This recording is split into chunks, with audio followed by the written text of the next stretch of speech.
всегда знала о том, что буду на природе. Состояние деревьев в нашем городе удовлетворительное. В городе жуки хвойные растения не едят. Интересуешься наукой и прогрессивными идеями? В проекте «Наука-наука» мы расскажем о молодых ученых Удмуртии, их исследованиях и достижениях. Мы познакомим вас с лучшими и перспективными, теми, кто знает, как устроен этот мир с научной точки зрения. Меня зовут Пашкова Анна Сергеевна, и я ученый.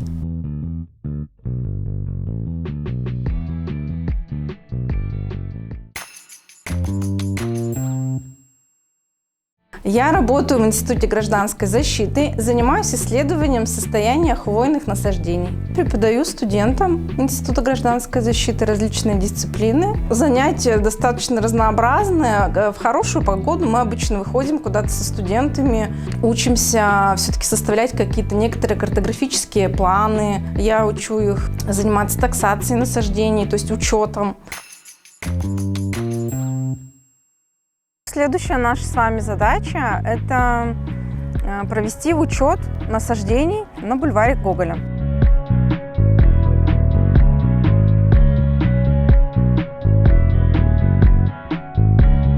Этот порог называется обдир коры, то есть когда отсутствует часть и оголена внутренняя часть древесины.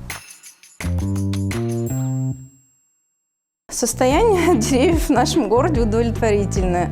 Все-таки на них влияет, конечно, и выбросы от автомобилей. Население, так скажем, тоже оказывает очень существенное влияние. Но это вытаптывание почвы, уплотнение почвы, которое тоже негативно влияет на насаждение. Хвойные насаждения обычно подвергаются таким вредителям, как короеды, но это больше наблюдается все-таки в лесном массиве, чем в городе.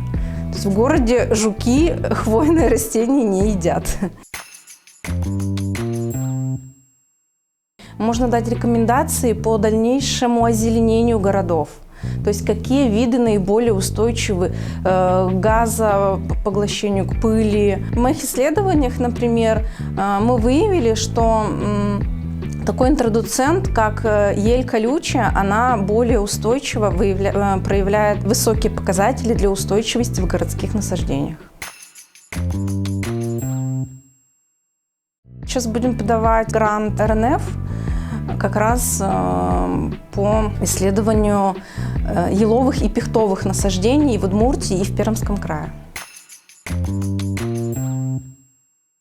Я не думала, кем хотела стать, но всегда знала о том, что буду работать на природе. Я думаю, что профессия эколога – это очень интересно. Вносишь вклад в развитие не только своего города, но и экосистемы в целом.